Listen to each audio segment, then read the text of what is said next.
Woi, kau ni ada telepon.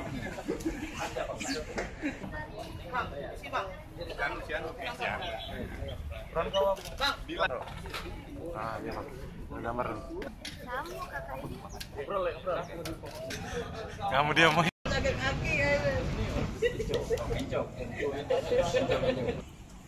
Yang iya, borgolnya tahu.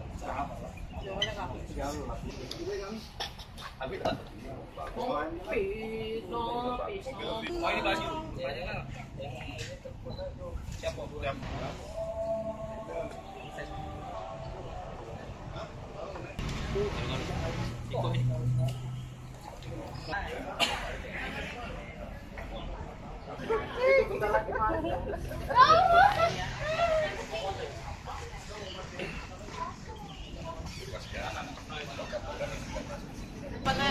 Saya ketinggalan. Udah, sini.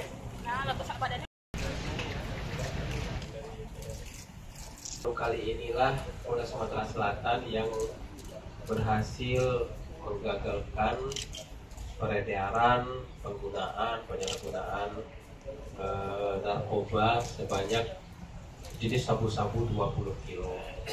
Sehingga ini bagi kami sebagai sesuatu yang prihatin juga bahwa ternyata Sumatera Selatan ini sudah tidak hanya dilewati tetapi juga konsumsi daripada berbagai jenis narkoba khususnya sabu.